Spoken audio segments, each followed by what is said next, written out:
Big thank you to the team for very kindly sending out to me this air dry clay kit. This is so much fun. I cannot wait. Let's get this unboxed and see what's in here. I have to say, I really like the packaging. How cute is that picture on the front? It gives you some really good inspiration as well.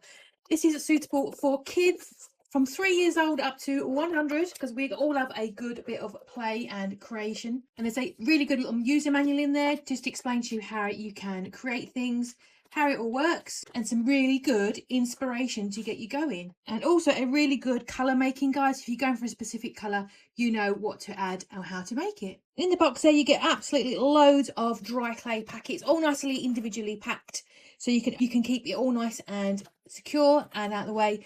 You also get your crafting tools as well. And there we go. There are all the colours they managed to get in this box. How fun. I'm going to try to recreate something from this really useful little booklet. Let's see how I do. I think I'm going to go with a little carrot. And I've got my orange here. Top tips are, if it feels like it's drying out, you can just add a bit of moisture, just a bit of water to your hand and give it a massage, and it will undry it. But this feels like a really nice foam.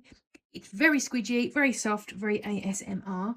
And this is air dry, so you haven't got to put it in the oven or anything like that. You just leave it as it is and it will dry itself out, done, without any heating or anything like that. I think so far so good. I've got myself a couple of leaves. I'm going to use my press to make the leaves nice and flat. There we go, just like that. And I'm going to use the tools to cut them out.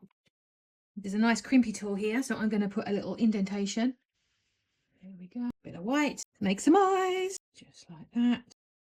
They're a bit big, but that's okay. No one's perfect. I'm going to give him little grey eyes. And I definitely want to give him a smile. We shall call him Kevin. Here we go.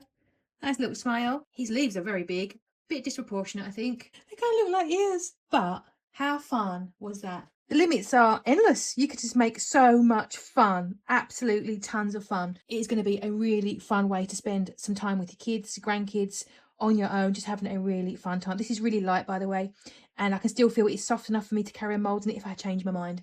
But yeah, this is Kevin the Carrot. I absolutely love him.